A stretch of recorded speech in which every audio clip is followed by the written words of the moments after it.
Hello everyone. Today we will discuss canon of taxation propounded by Adam Smith and other canon of taxation. आज हम Adam Smith द्वारा प्रतिपादित करारोपण के सिद्धांत और करारोपण के अन्य सिद्धांतों के बारे में डिस्कशन करेंगे। देखिए, आधुनिक युग में कर सार्वजनिक आय का एक महत्वपूर्ण स्रोत है।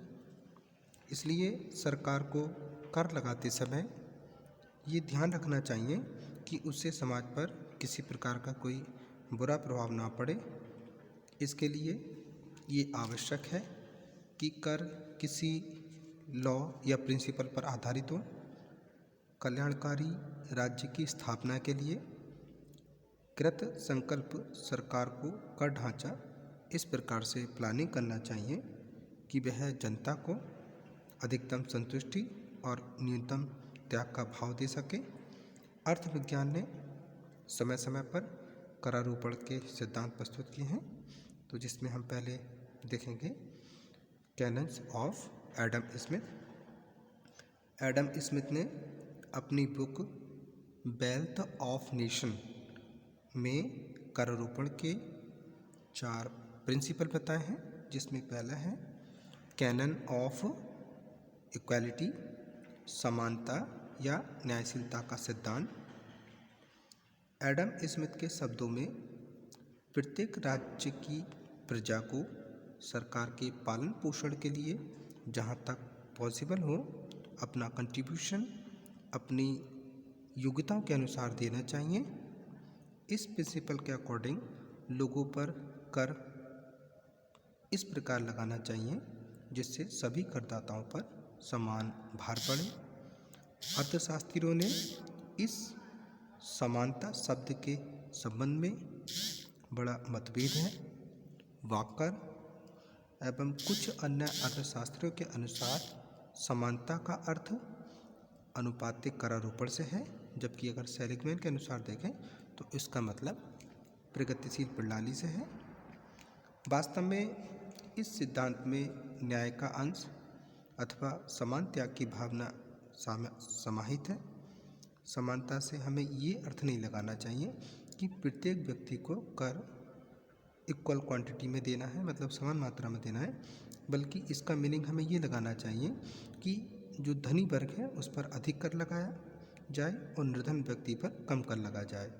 स्वयं एडम स्मिथ ने कहा है कि धनी व्यक्तियों को अपनी आय के अनुपात में नहीं बल्कि इस अनुपात से अधिक कर देना चाहिए। फिंडेले सिराज के अकॉर्डिंग देखें तो करारोपण का भार तथा उससे प्राप्त राहत को यथासंभव अधिक से अधिक लोगों पर उनकी शोधन क्षमता के अनुपात में विभाजित करना चाहिए। नेक्स्ट देखते हैं कैनन ऑफ सर्टेनिटी, निश्चितता का सिद्धांत। व्यक्ति द्वारा दिए जाने वाले कर में सर्टेनिटी होनी चाहिए, मतलब व्यक्ति विशेष को ये जानकारी होना चाहिए कि उसे कितना कर किस समय और किस स्थान पर देना है। इससे जहाँ करदाता को लाभ है वहाँ सरकार को भी इस बात का ज्ञान होता है कि उसे कर के रूप में कितनी राशि प्राप्त होनी है और वह उसी के अकॉर्डिंग अपनी विकास योजना को निर्धारित करती है। एडम स्मिथ के शब्दों में प्रत्येक व्यक्ति को जो कर देना है वह निश्चित होना चाहिए, वह मनमाना नहीं होना चाहिए। भुगतान का समय, भुगतान की विधि, भुगतान की जाने वाली राशि करदाता और प्रत्येक अन्य व्यक्ति को स्पष्ट होनी चाहिए। अर्थात करदाता और कर वसूलने वाले दोनों पक्षकारों को ये क्लियर होना चाहिए कि कर की राशि क्या होगी, इसके भुगतान का क्या टाइम होगा और इसके भुगतान की क्या विधियाँ होंगी। निश्चितता के सिद्धांत में ये बात भी शामिल है कि कर नियम भी स्पष्ट और निश्चित होने चाहिए और उसके व्याख्या में किसी प्रकार की भिन्नता या मतभेद नहीं होनी चाहिए। नेक्स्ट प्रिंसिपल है कैनन ऑफ कन्वेनियंस, सुविधा का सिद्धांत। देखिए, टैक्स पेड करते समय व्यक्ति को बड़ा मानसिक कष्ट होता है, इसलिए कर की वसूली ऐसे समय और इस प्रकार से होनी चाहिए कि करदाता को कम से कम असुविधा हो। एडम स्मिथ के शब्दों में प्रत्येक कर ऐसे समय पर और इस ढंग से लगाने चाहिए कि करदाता को अधिक से अधिक सुविधा मिल सके। फॉर एग्जांपल, किसानों से लगान की वसूली, फसल काटने के बाद वेतनभोगी से आयकर में कटौती, वेतन मिलते समय और बिक्री कर की वसूली, बिक्री करके जो वसूली है बिक्री के समय सुविधाजनक होता है। इसलिए हम ये कह सकते हैं कि भुगतान का समय सुविधाजनक होना चाहिए, भुगतान की विधि सुविधाजनक होनी चाहिए और भुगतान का स्थान भी सुविधाजनक होना चाहिए। Next, principal canon of economy, मितव्यता का सिद्धांत।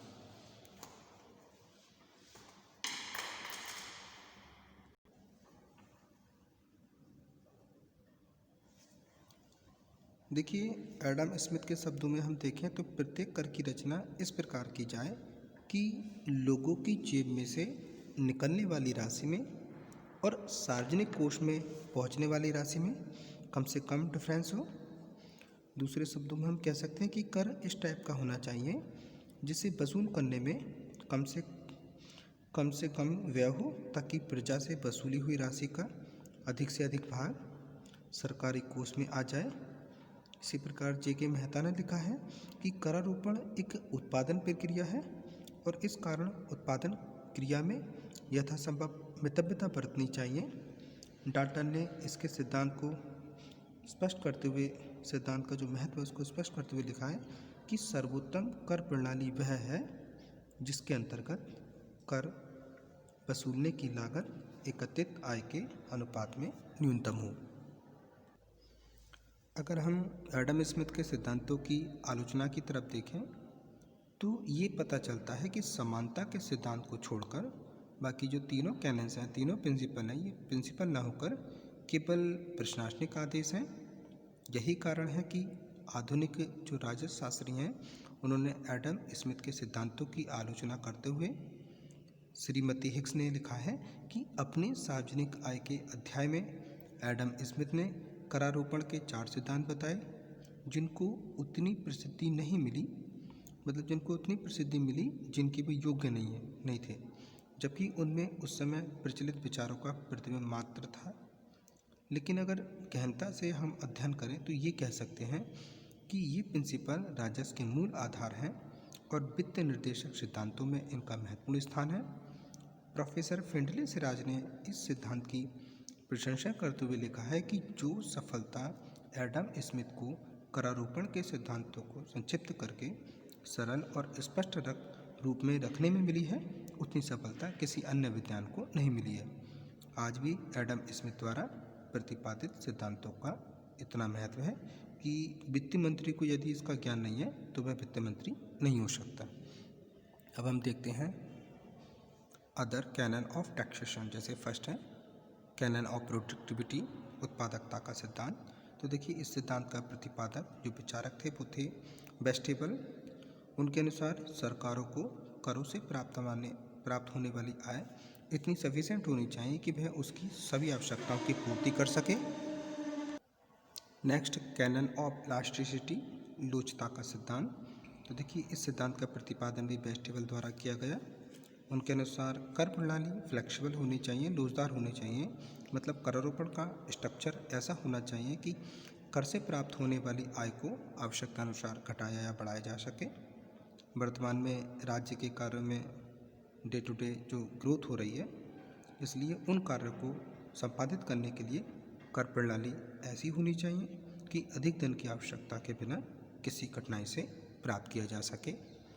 नेक्स्ट देखते हैं कैनन ऑफ डाइवर्सिटी, विविधता का सिद्धांत। तो बेस्टेबल के अनुसार कर प्रणाली इस प्रकार की हो जिसमें विविध प्रकार के कर हों, जिससे प्रत्येक व्यक्ति से कुछ न कुछ अंशदान प्राप्त किया जा सके और वह राज्य को साधन प्राप्त करने में अपना उत्तरदायित्व समझ सके। दूसरे शब्दों में कर प्रणाली में विविध प्रकार के डायरेक्ट और इनडायरेक्ट टैक्सेस को इंक्लूड करना चाहिए, जिससे सभी श्रेणी के व्यक्तियों का अंशदान प्राप्त हो सके। इसी प्रकार से नेक्स्ट है अदर कैनन में कैनन ऑफ सिंप्लिसिटी, सरलता का सिद्धांत।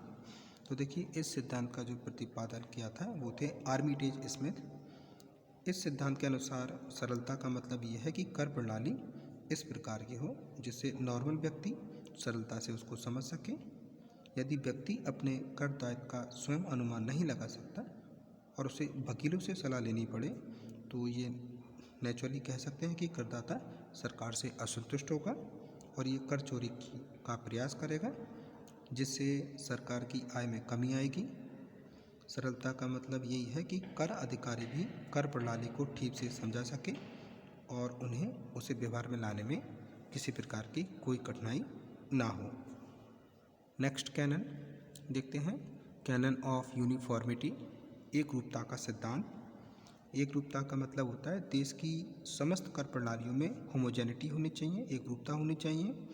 कोनार्ड एंड निटी के अकॉर्डिंग एक रूपता या समानता होना करारोपण का वास्तविक सिद्धांत है, जिसका मतलब होता है कर प्रणाली में जितने भी करों को इंक्लूड किया जाए वो सेम हो। नेक्स्ट देखते हैं कैनन ऑफ डिसेबिलिटी, वांछनीयता का सिद्धांत।